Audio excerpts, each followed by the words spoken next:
with this following panel that we have named Green Mining from Chile to the World. We want to welcome Minister Marcel that is joining in this panel for the first event in today's agenda. While mining has been a cornerstone of Chile's economy, driving growth and development, it is time that we think about the mining of the future. Mining industries, like many others, needs to evolve to be able to answer to our current world needs.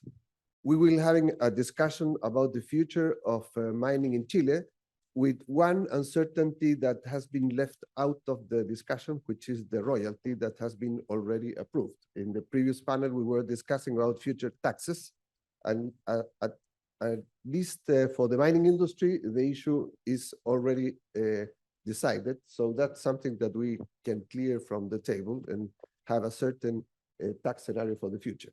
And focusing the discussion on green economics, the impact on the environment and the involvement of the communities in the mining industry. So for that purpose, we have with us today Mr. Mario Marcel, the Minister of Finance, Ruben Fernandez, Regional Director, Americas and member of the Executive Leadership Team from Anglo American, James Bell, VP Investor Relations from BHP, Iván Arriagada, CEO of Antofagasta Mineral. And this panel will be moderated by David Gallagher, advisor to the Board of Invest and former Chilean ambassador in London. David, go ahead.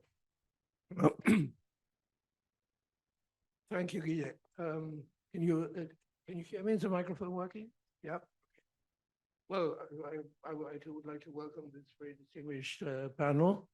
The idea, I mean, mining is the most important activity we have in Chile. I think that for all of us, it's terribly important. In the panel before on tax, there was a good contribution by Carla Maldonado from Anglo on tax issues. So I think probably those are covered, unless somebody wants to say more about that. I think basically the idea of this panel is that the representatives of the mining company should talk in 2 rounds, each 5 minutes each. And then we'll have a more open discussion. And then Minister Marcel is very kindly with us today. We'll do a wrap-up. An important wrap-up of what we say. I thought that maybe the first round we should talk about how you see mining in Chile, how you see Chile in comparison with other countries, how you see copper in particular developing in Chile. Maybe, I mean, I don't want to prejudge what you're going to say, but I think it's important that maybe you say what you think would be useful to in respect of change, Chilean authorities might consider. And then in the second round, we would like to go into green mining. What I think all the companies here present are very, very concerned with environmental issues. Copper itself is absolutely essential for the decarbonization of the world. And the copper mines themselves in Chile and talked to Anglo and BHP are doing a lot to decarbonize their own operations. And I think it would be great if you could tell us about that. And then, as you know, we in Chile are placing great store on green hydrogen, and it'd be very interesting to know how you see green hydrogen in mining, whether trucks or how you see it with your plants and with your suppliers and the mine itself. So anyway, I'd like to start, we speak in the order which we're sitting. I can start with Ivan, who's CEO of TSP Independent Chilean company. The most important, or the most important pure copper company in the world. You want to start, please? David, for the invitation. It's great to be here, and also a warm hello to the panel. Maybe I will start by just saying very briefly that Antofagasta Minerals has a short history as judged in mining terms. We basically 25 years ago, Antofagasta was a mid-cap mining company which was producing around 50,000 tons. And 25 years down the road, we produce over 700,000 tons, and we're one of the 10 largest copper producers in the world. So I think it's a very phenomenal transformation. And as I say, in mining terms, in a very short period. And I would say there were three things which allowed this to happen. One was the exploration activities, combined with a very significant mineral endowment that we have the privilege in Chile to have. The second was the pooling demand, which represented the entry of China big time into the copper market around the year 2000. And the third one was a business environment which was conducive to investment and which promised stability in its norms. So I think that allowed risks to be taken, commodity risk, geological risk, construction risk. And therefore, those three elements allowed this phenomenal, I would say, transformation in 20 years. Today, if we think of the fourth region where one of our mines is, we represent around a third of the GDP and 75% of the export. And in the second region of Chile, we represent around 10% of GDP and 8% of exports. So I think by any standard, it's a fantastic story. Now, today, we're placed in a different position. Circumstances have changed, and the challenges are different as well. And I think the main challenge today is to be able to address the supply gap, which involves the energy transition, which is a tremendous opportunity, I think, for Chile and for us as well. And I think from that point of view, one must acknowledge that the market today trades around 25 million tons. And by 2033, so 10 years from now, most projections indicate that another 6 million tons are required. 6 million tons is what Chile was close to produce several years ago. And therefore, in 10 years' time, we need the equivalent production of another country like Chile, which is the #1 producer, to be able to meet the energy demands. So the opportunity and the responsibility is huge. We have the mineral endowment. It's more challenging today because grades have come down. Distances, are higher, and ore is harder. But we've got the mineral, and as I say, Chile is privileged because it does have that phenomenal mineral endowment in copper. So that is there. We have the demand pool from electrification.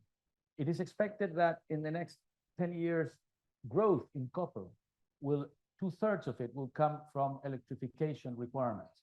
So we seem to have, again, a history or a story that can pull demand in a significant way. And I think the challenge for us then is to be able to undertake the investments to respond to this challenge. At Antofagasta, we have projects for around $6 billion in the next 5 years. And obviously, this challenge is to be able to undertake those to move our production to 900,000 tons per year. And I want to just briefly touch, and with this I'll finish, on two, I think, key enablers for this growth in production that we need to undertake in Chile to actually take place and benefit the country. One is tax stability. I think that is extremely important for a long-term business like we have in mining. We've just gone through a period in which, for an extended, I think, a couple of years, the royalty tax was discussed. I think it's good news that that has now been settled. The rates that ended up coming out of the royalty change are somewhat higher than what we would have liked in terms of competitiveness. We're forced to work out some of the impact on competitiveness that the rates have produced. But the good news is that uncertainty has been removed, and I think that's a great outcome. I also want to acknowledge that in those discussions and conversations, there was a lot of consultation, and that what was positive is that some technical shortcomings that the original proposals had were effectively addressed, and therefore we have a tax structure and royalty that is, from that point of view, more effective and efficient. So I think that is certainly something that stands out.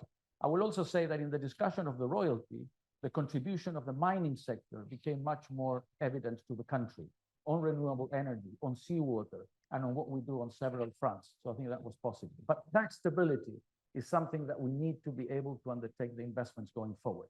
And the last thing, robust permitting. And this was something which was pledged in the royalty legislation, where there is a commitment to try to reduce the permitting times for mining projects in about a third. And I think that is extremely important and necessary. We need a permitting system which is front-ended, predictable, and reliable to be able to undertake the challenges that we have. We're not talking about lowering the standards, but about making it better. So I think those are the two things that I would like to mention as key enablers on which we need to collectively work to be able to get production up in Chile and meet the requirements of the energy transition. Thank you very much, Ivan. Ruben, I know a very big investments all over Latin America, very big investments in Chile. I think you've had quite good news recently, I hope, with approvals of los bronces and El Soldado. And so perhaps you could, and of course you're in Coyahuasi, all over the country, and also very strong in Peru and Quellaveco and so on. Could you tell us about your recent experiences, how that has been? How difficult was the permitting? Was it worth, I mean, presumably it was worth the wait? Yeah, sure. And thank you for having me here. And congratulations to your journey. And Antofagasta is really amazing to see a company of 25 years and now where you are. In Anglo, just maybe a little bit of Anglo, and then I'll go a little bit on the mining industry as a whole, and then I'll go to your question, David. And I think it's Anglo, it's more than 100 years mining company, so it's much more than Antofagasta.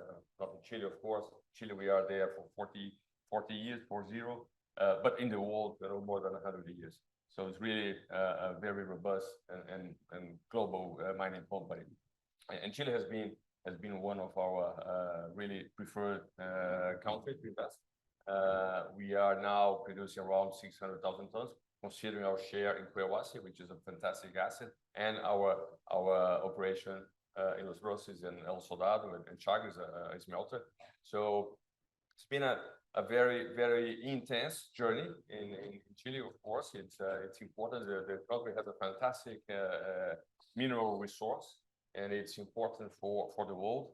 Mining companies, the mining industry, actually, we move already probably 35 to 40% of the GDP of the world in all sorts of angles, right? So not only our contractors, our spend, our taxes, everything, but everything linked. It's a lot. So we do have a lot of opportunity, but we do have a lot of responsibility on that, on the climate change, or this whole transition that Ivan mentioned. Really, really important to play an important role in that space. Imagine, 35, whatever the number is, if you study 35 or 40, it's a lot. It's a lot. So we need to play an important role. For Anglo, we are now probably at 900,000 tons of copper, not in Chile, 600 in Chile, 300 in Peru, which is a good country as well. But I think in Chile, one thing that it's important is really to understand the dynamic of the country. Right? The copper is there. We do have a lot of development.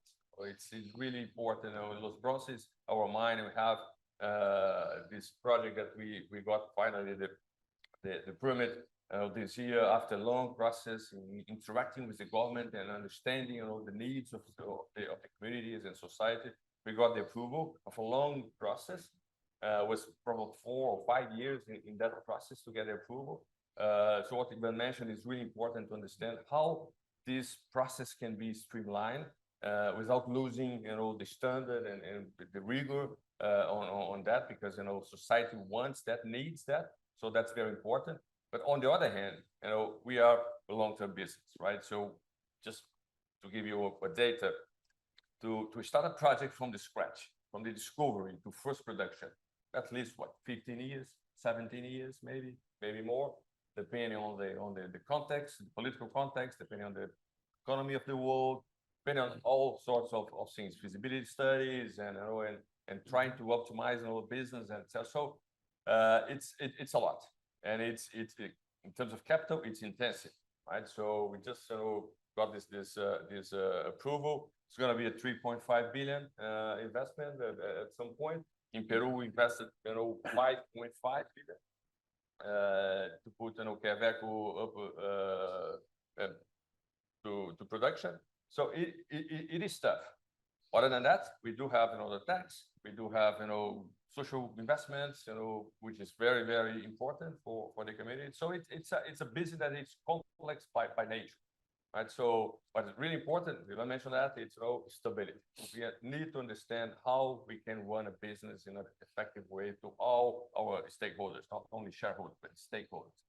So in Chile, we are happy with the conversation that we had with the government, and Mr. Marcel was really key in that conversation, allowing us really to contribute in that consultation. But we need stability because the world needs copper. We do have copper in Chile. We have opportunities. Collahuasi can expand. Water is an issue, but of course, Antofagasta invested in a desal plant. We are investing in a desal plant in Collahuasi. We are investing in bronzes through a partnership. So how can we have all these things together really to provide a society what we need in terms of climate change and energy transition? That's really, really key for the world. So we are there. We want to be there. What we want is really keep this dialogue open, stability, do our part, change a little bit the perception of society around mining and do what's right. So that's where we are now. Thank you very much, Robert. James, BHP arrived in Chile in the 1980s, I think, started from scratch with the Escondida project, which is one of the finest projects in the world, obviously. And then you have other projects now. And I wonder if you could tell us what BHP's views are on Chile and your current operations and how they're going and what expansion plans you have at the moment. No, absolutely, David. So yeah, I'd like to start off by thanking you and the Invest team for the invite to speak today, and obviously special thanks to the Minister for joining the panel. So for those of you that aren't that familiar with BHP, we're the world's largest mining company by market capitalization. We are focused on producing high quality commodities to help the world grow and decarbonize. So we have what we call future-facing commodities. So that is copper for renewable energy, nickel for electric vehicles, and potash for sustainable farming. We're also a significant producer of iron ore and metallurgical coal for the steel the world needs to grow, and from an infrastructure point of view, but also for decarbonization. As David mentioned, we have over 3 decades of experience now in Chile. And we've been very focused on, and we're immensely proud of that, and we're very focused on continuing that long legacy of contribution to the country. In terms of our operations in Chile, we have invested around $18 billion over the last decade in the country, and we currently have 3 operations. We have Escondida mine, which is the world's largest copper mine. We have Spence and also our Cerro Colorado operation.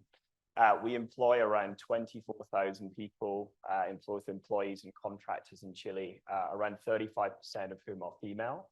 And our total economic contribution to the country last year was around $8.8 billion, around $1.5 billion of which was taxes and other payments to governments. Our approach to operating globally as BHP is focused not just on being the best operator and operational excellence, but also on creating what we call social value. So that is made up of 6 pillars, and really it's about bringing benefit to society as well as operationally. So, you know, that is focused on all our stakeholders, and we take that approach and apply it to our operations in Chile, and we're certainly very focused on operating sustainably in the country. I'll talk in the next round a little bit more about what we've done in terms of sustainability, but certainly we've made significant investments in terms of desalinated water.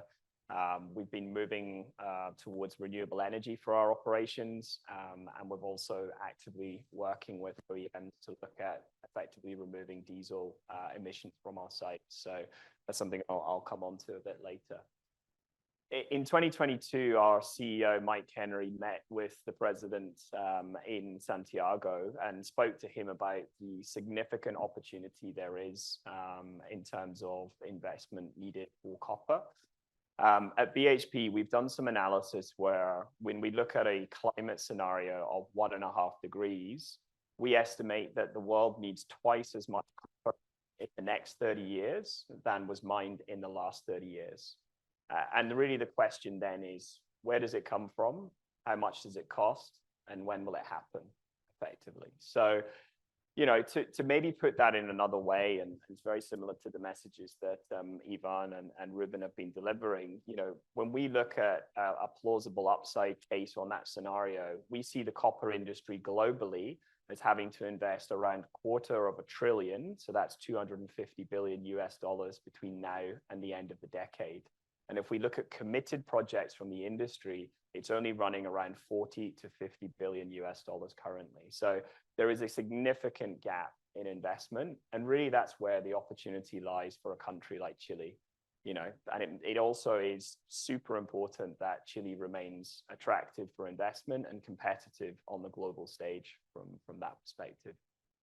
If I take some time to talk to our operations a little bit, we are expecting our production to increase slightly over the next 3 years. So in Chile, currently, we produce about 1.34 million tons of copper in the last financial year.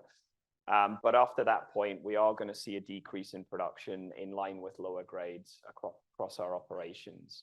So we're very focused at the moment on projects to help grow from that production base, but also to extend the life of our cathode plants and look at applying new technologies across our assets to help offset that decline. What I would say is that similar to what Ivan was saying, you know, the royalty discussion in Chile did create a lot of uncertainty for us and for the industry.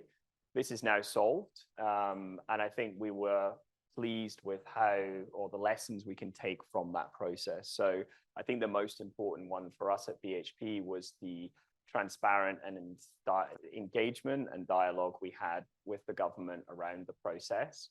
And this is something as a global company, which, you know, we haven't found in all the regions we operate in. So we have had issues in Australia recently and in Queensland where we had a royalty change with no engagement from, you know, the authorities. So really that transparent engagement and dialogue is very important. I think also being able to communicate the benefits of mining to the public at large, whether that's through employment, support of small businesses, or the general creation of social value was another benefit from that. Nevertheless, we are paying more, absolutely. And whilst the royalty rates are not as high as initially proposed, you know, Chile still has one of the higher tax burdens when compared to other copper producing countries globally, whether that's Canada, Australia, and Peru. And, you know, for BHP, who is a global company and has opportunities on a global basis, you know, the Chile needs to remain competitive because there is global competition for capital for us. In terms of looking ahead to some of the challenges, I would definitely echo what both Ruben and Ivan have said. You know, we understand there is a process underway on permitting, and we've had engagements with BHP with the ministries of the economy, finance, and mining on this, and we're pleased to see that there has been a sort of council set up between the Mineral Council and the authorities on this issue. If we can see a 1/3 decrease in permitting timelines, as Ivan pointed out, that would be, you know, potentially a material positive for us, and I think for the industry as a whole, given the scale of the opportunity that I outlined for Chile. Thank you very much, James. Minister, would you like to make a first or prefer or at the end? Well, maybe on this round you'd like to. Yeah. Okay. Okay. So let's go to the greening of copper and environmental issues, which I think are becoming more and more important. I don't know whether there will come a time in which the LME will attach a premium to green copper or penalize copper that has bad provenance. I think there's quite a lot of work being done there at the moment. Unfortunately, the representative from LME who was going to come today had a diary mismatch. So, but I'd be very interested to know what each of you are doing on environmental issues, water, desal plants, fuel. I know that some of you, I think, got together in a project to test a simulator of a CADEX, which was taken up to high altitude, and green hydrogen turned out to be less efficient at altitude than sea level. So I'm very interested to know how you see green hydrogen for the trucks, which or for other uses in the mine. What I know you're all doing things on green energy, on renewable energy, solar, etc. So it'll be very interesting. And you know, I know that Anglo have some interesting projects for the area of Los Bronces, and so Ivan, can I start with you on this important topic? Thank you. The very exciting thing about copper is that more copper is needed to address the main challenge that we have as society, which is climate change. But at the same time, there is no excuse for us as copper producers, obviously, to transform our own processes so that they become greener. And I think that's where the question is focused. So a few of the things that we have been doing in that space. One, which I think Chile's got a very significant advantage, is the generation of renewable energy. And therefore, all the electricity that we buy today for all our 4 mines, 3 located in the north and 1 in Pelambres in the Coquimbo region, are all sourced from renewable energy. So we've completely converted the use of electricity to green electricity. And I think that's a very powerful and significant shift in an industry which is energy intensive in some of its processes. I think the other one is that as we've seen climate change impact, Chile, especially considering the change in the weather patterns, we've seen extended drought in the central region. And therefore, we've moved now to essentially increase the percentage of seawater that we use in our facilities. We started using seawater many years ago in Michilla in the north.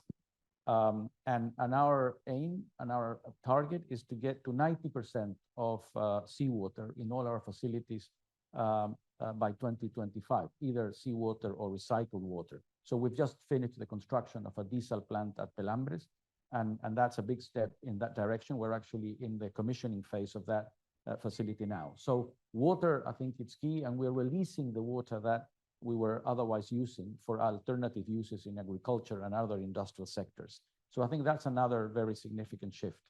And I would say then reducing emissions. We have been early adopters of emission target reductions.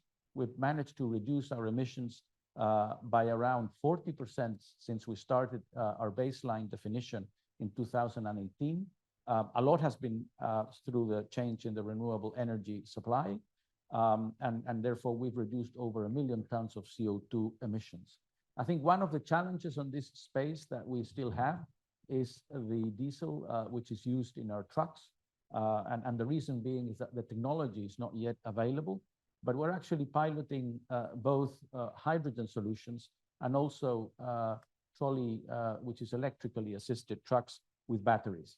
And therefore, I envisage that in the next 5 years, there will be significant steps in that direction. We're actually in Pelambres installing the test of a trolley assist with battery combination. And in the north, we had a test of an hydrogen solution. So all of that is happening very quickly. I think that transformation in the energy space is occurring globally, and we're very much plugged into that change. And I would say that when we talk about responsible mining and environmental aspects is one of them, but there are also other aspects to it, like good governance, and we've talked about transparency here, social value creation, how we engage with our communities. So from that point of view, we look at responsible mining as broader than just environment. And one of the issues that we've done or results that we've accomplished in that space is some form of external accreditation as to our responsible practices, which include all these aspects. And I just want to mention that one, which is called Copper Mark, which is given by the International Copper Association. And all our sites have now been accredited by Copper Mark, which provides an independent assurance with respect to responsible mining. So there's a lot happening in the mining space, David, with respect to all of these issues. All of this involve investment, employment and economic impact and benefit for those communities surrounding us and for the country at large. So I think it's very exciting times for mining. Thank you very much. Okay, so talking a little bit about Anglo and not different than the Antofagasta, lots of things happening at the same time.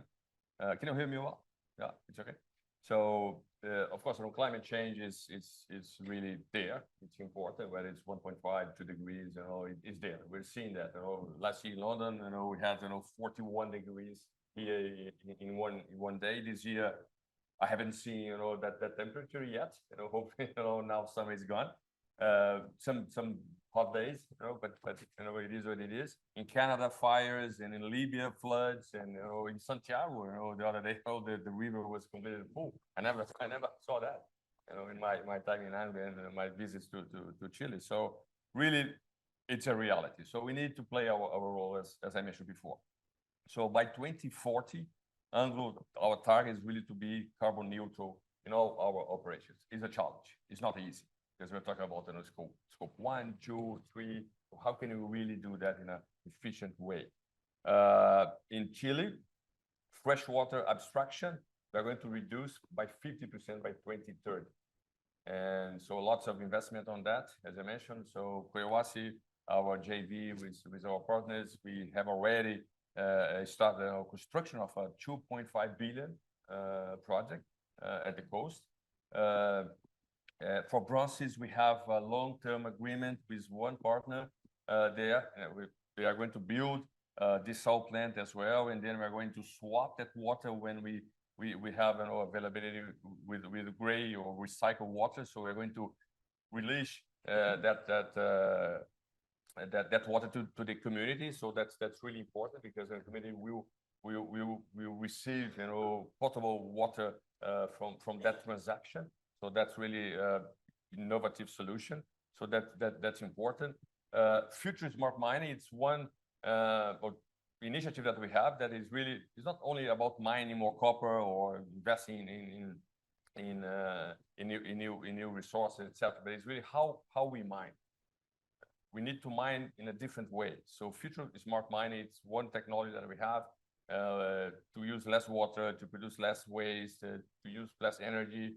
So that's one group that we have in Anglo developing that technology. And El Soldado, the mine that we operate in Chile, key on that, because it's kind of a technological hub for us. We test there, we pilot there at the industrial scale, and then we deploy that technology to the other operations. So we're doing that with flotation, with hydraulic dry stack, which is a very interesting solution to avoid tailings dam, which is something that we need to solve as an industry. So a lot of initiatives going on in that sense. I think it's important to say that the collaboration with communities, and we have a lot of social programs, is not only about one initiative. How can we develop the communities around us to be sustainable? Because we are there for 50, 100 years, whatever, but then they need to continue, right? So that's one focus that we have with our community as part of our ESG program, to be really recognized and have an open dialogue with communities and help them in developing their alternatives to create wealth. That's important. With the government, be a trusted, corporate, because it's important. Integrity, everything that we do right. So it's a lot of focus on that, Dave. I think it's important as part of the mining industry. As I mentioned before, moves around 40% of the GDP of the world. So how can we really make a difference in that sense? So yeah, so that's basically what we are doing at Antwerp. Yeah, so from a perspective in Chile, there's really a few areas of focus in terms of making our operations sort of greener, if you want to call it that. So the first is, again, around desalinated water. So we were the first company in South America to begin investing in desalinated supply for our operations. And we've invested around $4 billion over the last decade into that, such that Escondida today runs 100% on desalinated water. And our Spence concentrator, which was completed back in 2020, is also running on desalinated water from our plant at the Mejillones port. And certainly, if we were to look at future production or concentrators from, say, our Cerro Colorado asset, then again, we would look at leveraging that solution. So that is one that we're definitely very focused on, given the water stresses that some of the other panelists have touched on. Around emissions, at a group level as BHP, we're targeting a 30% reduction in our scope 1 and 2 emissions by 2030. With the goal to be net zero emissions by 2050. And if we look at Chile specifically, it's really a big success story, and was a very much an early adopter versus the rest of our portfolio. And that's thanks to the renewable energy which Ivan spoke to. So we signed 4 power purchase agreements back in 2019, which effectively removed our scope 2 emissions, and our operations in Chile run almost exclusively now on renewable energy. That displaced around 3 million tons of carbon dioxide, which was around 70% of the greenhouse gas emissions at those assets prior to us moving forward with those investments. So we're now looking at taking that model and rolling it out to our other assets around the world. So we're looking at doing power purchase agreements, for example, in Australia, and we've had some success on that front, and that's a way that Chile is definitely leading. On scope 1 emissions, again, I fully agree with Ivan's comments. They are a big challenge for us. Diesel emissions and displacing those are very challenging. So around 80% of our emissions in Chile from a diesel perspective come from heavy haul trucks. And the reality is today that the technology to move away from that is still at a very early stage. But we are proactively working with the world's largest equipment OEMs to find a solution around this. And the way that we're trying to tackle it is we're focusing first on, similar to Ivan, and trolley assist, and what we call going from diesel to basically diesel electric hybrid trucks. And that's something we're looking to start rolling out in Chile this decade. And then longer term, we think that in the next decade, you'll probably see an expansion of that trolley assist network and a move to ultimately battery electric trucks in the long term. And, this is something which, I think will kind of take in a staged manner, basically as the technology matures, because today, the technology is not something you can really buy off the shelf. Look, I think on kind of the wider social value piece, I mean, we've touched a bit on, water, which relates to one of the pillars, healthy environment. We've got greenhouse gas emissions, which fits toward one of the other pillars around decarbonization when we look at social value. But there are a number of others which, around things like supply chain, having a workforce, indigenous partnerships, and those are all also areas of focus for us. So it's not just on the environmental side that we're focused as BHP. Just to touch on your question around green hydrogen, I think we're maybe a little bit more cautious than some on the prospects of hydrogen at this point. I think from an energy efficiency perspective, we see battery electric as likely to be the winner at this point. However, we'll wait and see how the technology matures, and ultimately we all want to achieve the same end goal, which is to displace diesel. And if a technology does work longer term, then we would look to adopt it. And finally, just on green premia, obviously it's a shame we don't have the LME here to comment on that, but I think BHP's view, and we kind of look at this on a global basis, is copper mark, which Ivan mentioned, is something we're involved in, and that's something which I think is a first step. But realistically, I think we need to see probably some level of carbon pricing coming in, and that's not something we're expecting anytime soon. But as carbon is priced, effectively the cost curve will steepen, and those lower sort of first quartile emitters should see a benefit or a premium longer term. But we're some years away from that sort of environment, I think, at this point. So, yeah. We might have just a final round on each of you, and then I think we have another 15 minutes or so because we started late.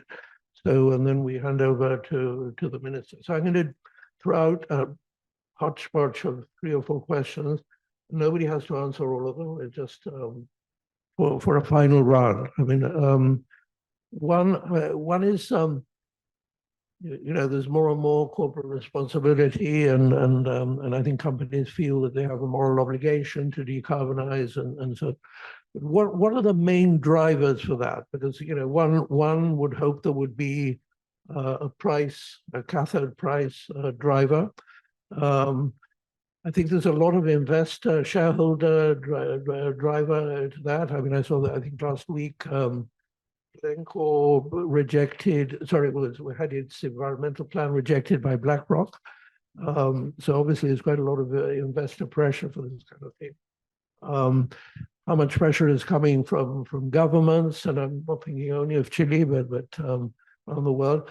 How much from plants? Because if I'm a producer of electric cars, I would imagine that I would want the copper in my car and the lithium in my battery to have a good provenance from an environmental point of view. Otherwise, the point of electric cars would be undermined. So what are the drivers there? Another thing is this huge amount of new copper that we need in the last 30 years, which everybody has talked about. Where is it going to come from? How much future potential is there in Chile? How much potential is there in exploration? Some people think that some of the big mining companies have a lot of property which they're not exploring. Whether that's true or not, I have no idea. But there's obviously a lot of potential in Africa, Mongolia, places like that. How much future potential for new copper, like Escondida or Pelambres in its day, is there in Chile? The other thing is all of your companies are foreign companies listed in London or Melbourne or somewhere. I mean, even Antofagasta is a Chilean company, but it's listed in London. To what extent is the creation of desalinization plants or other kinds of infrastructure, renewable energy, an opportunity to outsource and to bring in Chilean investors, not in your core mining, but in ancillary. So, and then a final question. We have a nascent or important lithium industry in Chile. As copper miners and with a long trajectory in Chile, what advice would you give the government for accelerating the process of investment there. Nobody has to answer all the questions. Yeah, okay. There's a lot of themes there. I would just be brief. I think I would say that start by saying that it is true that today we have a disconnect between, and this is globally, between a lot of the promises and pledges that are being made with respect to the energy transition, like, being carbon neutral 2050. And it's disconnected with the reality that more critical metals are required to be able to achieve that end state. And metal production is not increasing at the pace that it should. So I think the consequence of that is that if that remains that way, we will dramatically fail to achieve those targets on climate change. And then we will obviously have to bear the consequences for that. But that disconnect is there. And that's one of the main concerns, I think, that moves us as miners to try to get mining to increase its production. I think some of it is changing. I mean, we're seeing some new elements of public policy being implemented. The US introduced IRA recently. Europe has introduced the Critical Resources and Minerals Act. So, there is some response. And I think in the case of Chile, that's why it's very important that we get the stability on the tax front and we get the permitting reform that allows us to move quicker. But this is a global challenge which remains, as I say, unresolved. Another indication that this is changing is that end users are starting to get interested on where copper is coming from. We as copper producers, if we wanted to talk to GM in the past, we would have, been directed to the sort of procurement officer in GM. But now we get actually the call from, very senior people to understand how is it that we're producing copper and how is it that we're going to be resourcing the auto industry. So I think that is a sign that things are starting to change. If we fail to get production up, if we fail to produce the critical metals that are required, then that gap won't be bridged. I think the issue with that, obviously, is that presumably prices will skyrocket. And the problem with that is that all of this electrification will not be accessible to ordinary citizens. And that is the drama. We want this to be accessible to everybody. We don't want electrical cars to be traded at a premium such that only a handful of people can own them. We want that technology to be massively available. And then what may happen is that some other metals may creep in. In the end, aluminum and other metals may not be as efficient as copper for the transmission of energy or heat, but at a certain price, they become economic as well. So I think that is a collective challenge that we have. And I think everything that we can do in that space we must do. And I think Chile is extremely well positioned to take this opportunity. But it's not only an opportunity, it's a responsibility. So I hope that we can collectively achieve that response because there is a lot at stake and it's a great opportunity. I'm going to leave the lithium question, David, for others to address. Thank you. So David, I think it's you're asking why we're doing that, right? So I think it's of course it's important. Again, I'll reinforce the point that mining it's big. The mining industry it's a big segment of the GDP of the world. So we do have that responsibility, right? So when it comes to Anglo, I think one thing that really moves us is really our purpose, which is we imagine mine to improve people's lives. That's really powerful. Right, as a miner, as a part of the mining industry, that's something really deep and profound. So we need to do that. We need to show that it's possible, right? Given that importance. So that really moves us, and then drives us towards technology, as I mentioned. Hydrogen trucks that we developed a prototype in South Africa. A big truck, it's really off-road truck, 300 tons, but now the challenge is how can we do that in Chile, right? In 3,000 meters or 4,000 meters. So that's the challenge. So technology is there, right? We partner with a company in US, First Mode. We're developing options, but at some point we are going to solve that, and then it's going to be very important for our scope 1. So everything all together really drives us to that direction. So it's really, about our purpose and doing what is right. I think that's really something important. Chile, it's a great country, right? There is a lot of copper there. It's not only, new discoveries that we may find or not, but there is potential for expansions or optimization or recovery in our tailings dam. How many tailings dam we have in Chile, right? There is copper there, maybe 0.2, 0.3%, whatever the number is. There is a lot of copper there. So how can we develop technology to really extract or recover that as well? Not only new projects or expansion. So again, the gap is big.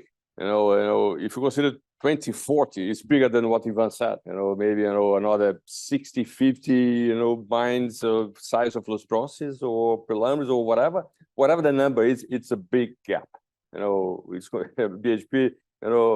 It's a big mining company. So we all together, we need to really focus on that because we need to solve that problem. Important to have collaboration with the government, with society, with communities, because it's not only about us. It's scope 3, it's our customers, it's the planet, it's the humanity, it's not only us. So if you can do that, with right policies in place, we're discussing with the government in Chile, how can we really drive or shape the policy for green hydrogen as well? Very, very important. So a lot of lots of initiatives that we need to be synchronized on that. Otherwise, we're going to fail, like I mentioned. So it's really, I think we have a great opportunity. Without challenge, no, but a great opportunity really to move and change, this world, and mining can do that as a group.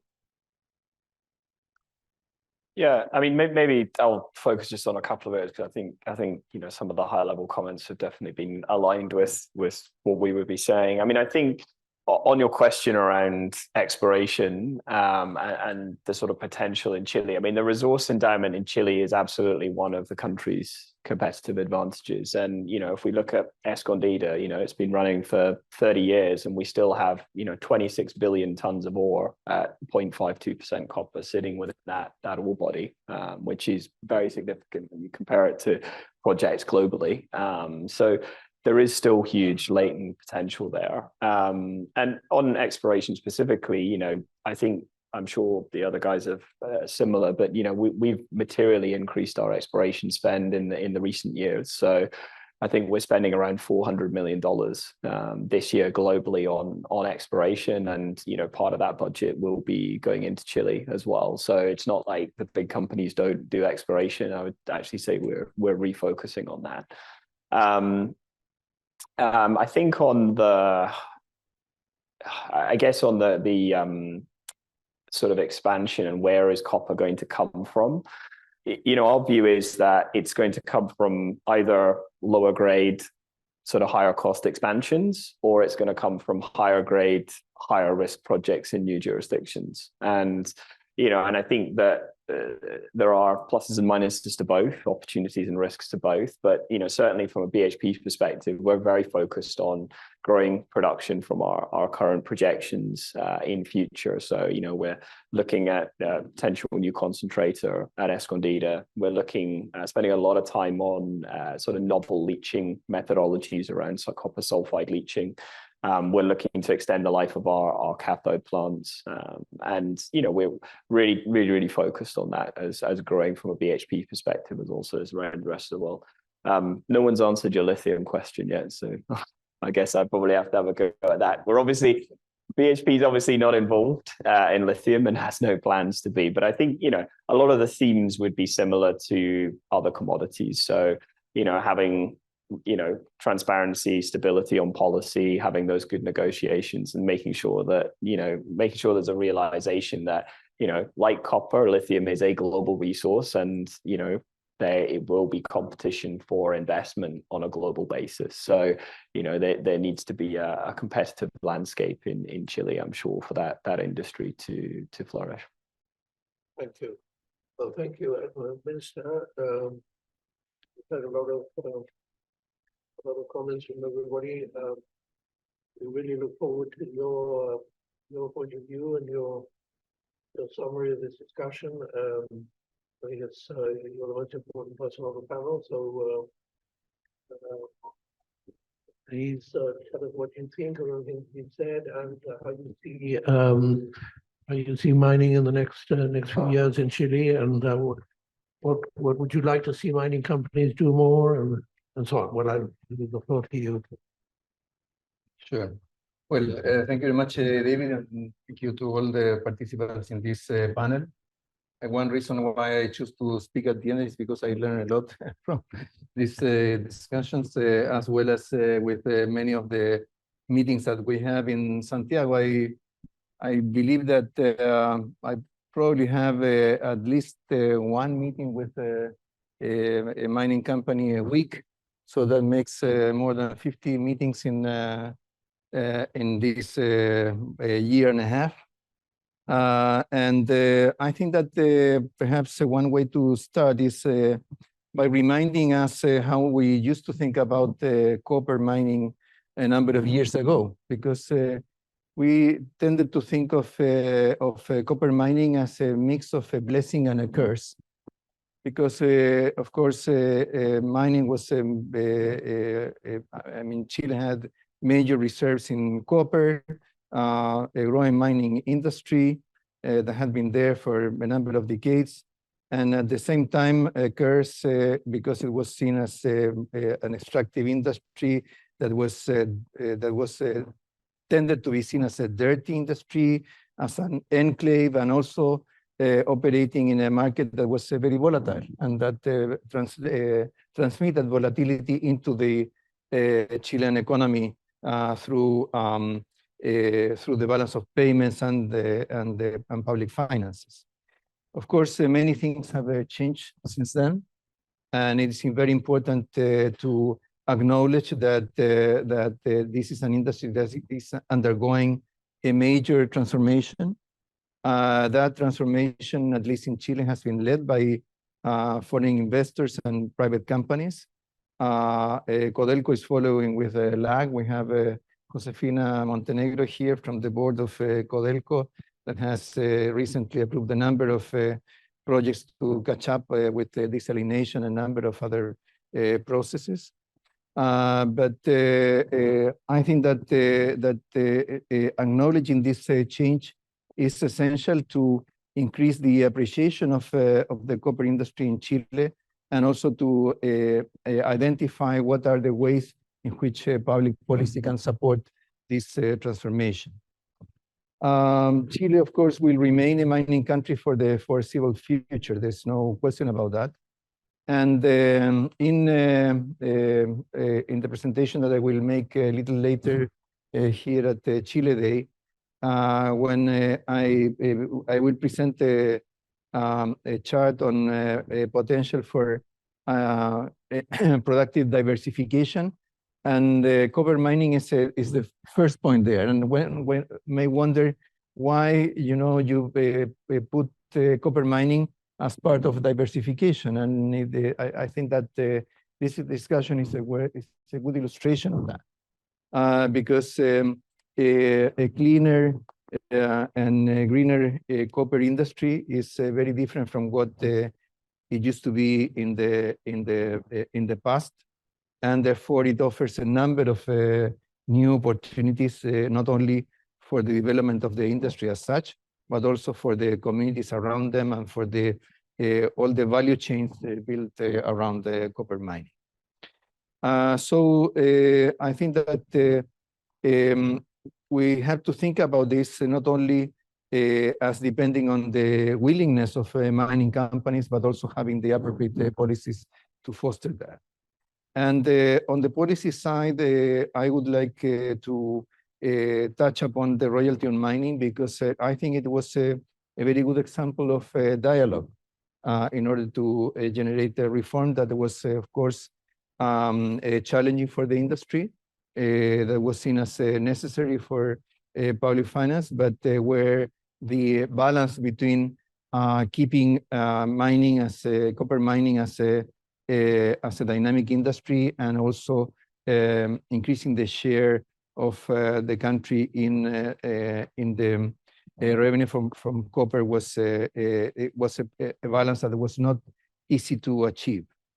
And I want to quote that because we had a very important dialogue, and we have at least a couple of the key actors there. Of course, Ivan, that with whom we had a number of many meetings at that time, and also Senator Galilea. I don't think it's here in the room today, but he came to participate in Chile Day, who was very central to the final stages of discussing the legislation on the mining on royalty.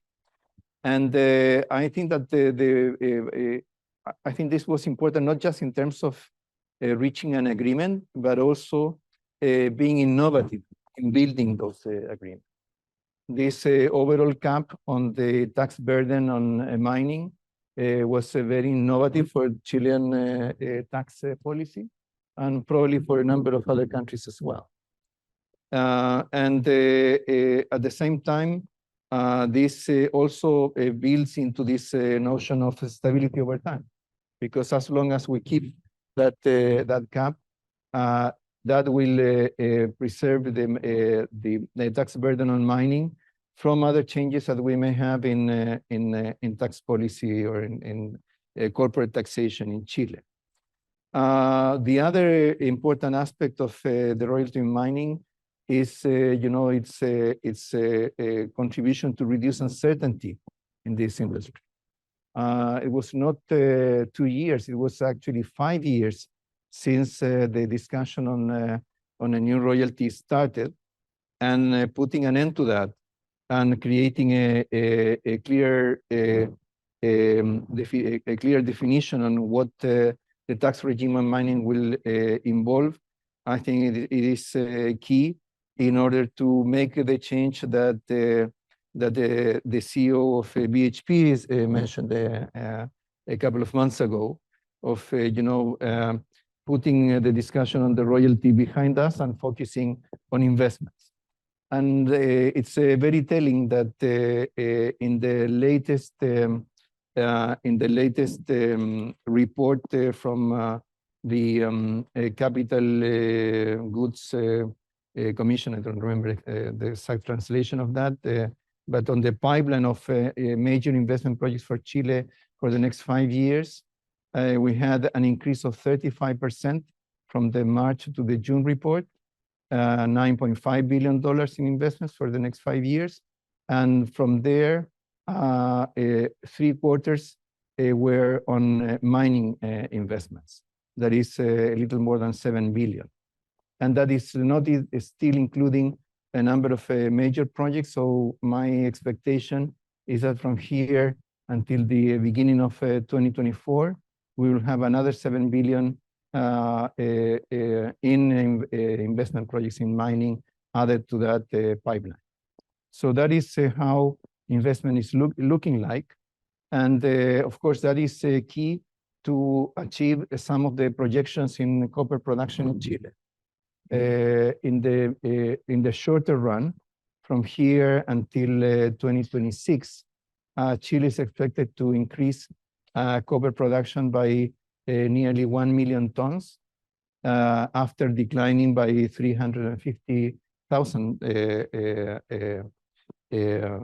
tons since 2018.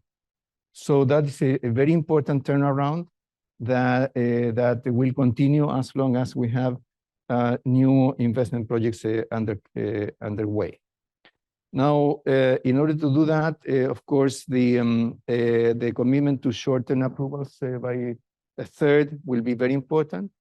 I think it's interesting to note that the overall or the estimates from the Productivity Commission in Chile indicate that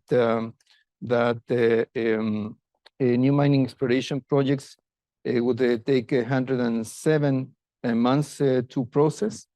But of that time, nearly 3/4 come from permitting or processes that come after the environmental assessment. So it's not just how long environmental assessments take, but also what happens in the before construction, additional permits that are required before construction, and the construction itself. So That is the basis where we are working on. The Mining Council is participating in our group that is looking into this. We have a commitment to identify the major bottlenecks in the approvals process within 60 days since the approval of the royalty law. And then we expect, or we have committed for the Productivity Commission to build on the basis of a baseline to measure how we're making progress towards that. Now, there are a number of measures that will be taken to implement just that. There are a number of measures that are proposed broadly, not only for the mining industry, but I think it will be important to address also the root causes of the increase or the lengthening of the permitting processes, not only for mining, but for a number of other investments in the country. And I think that the main reason for that is the absence of a regulatory policy. Regulation is part of public policy. There is no question about that. You may do public policy through direct spending, through incentivizing responses by the private sector, and also by regulation. And while we have a very strong framework, a policy framework on the fiscal side, we have a very weak one on regulatory policy. Basically, in Chile, regulations are generated by different bodies in different parts of the public sector and the local governments, and there is no overall framework to do that. A few years ago, the OECD prepared a report on regulatory policy in Chile with a number of recommendations, and we are looking into those because they have not many of them have been adopted. We're looking into that. And as part of the public sector reform that we're including in the fiscal covenant, we intend to include regulatory policy as part of the mandate of a new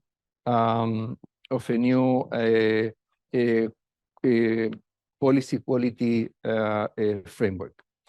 Now, in addition to this, with the permitting process, I believe that there are at least 3 additional areas where policy will be important in fostering copper production and investments. First of all, there are the incentives to research and development applied to the copper industry. Some of those are built into or will be built into the proposals on tax change that we are working on as part of the fiscal covenant. And then there are a number of additional measures that are related to green issues that may be adopted or will be adopted by the mining industry. In the case of taxation, a pool of tax credits for investments with a multiplying effect and externalities, positive externalities on the environment.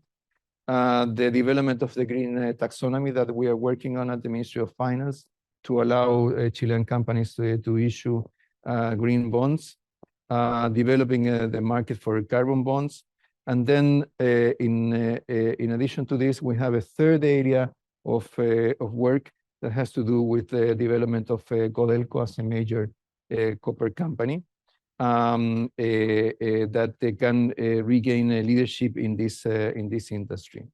As you know, we have an agreement with Codelco to allow Codelco to reinvest 30% of its profits in the next few years to fund development projects.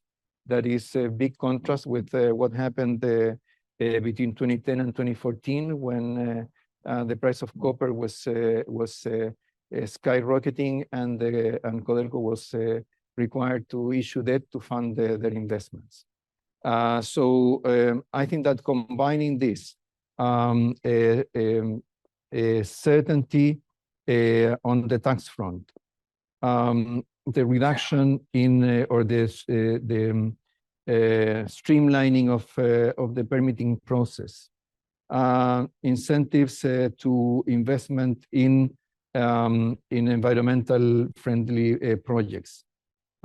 Incentives for investments and development of Codelco can all of them contribute to make Chile a leader in the development of a greener copper industry, where I think that what comes from the discussion today illustrate also about the synergies that we can find in other developments that we're having in the Chilean economy, including the development of renewable energies and also of green hydrogen.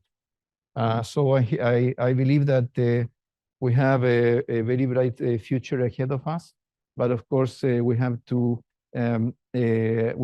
pull our efforts from the government, from the regulatory side, from public policy, from Codelco, and from the private companies investing in Chile to make that a reality. I take Ivan's mentioned that here we have not only an opportunity, but also a responsibility, given how central metals will be to reducing emissions or to meeting emission reduction targets throughout the world.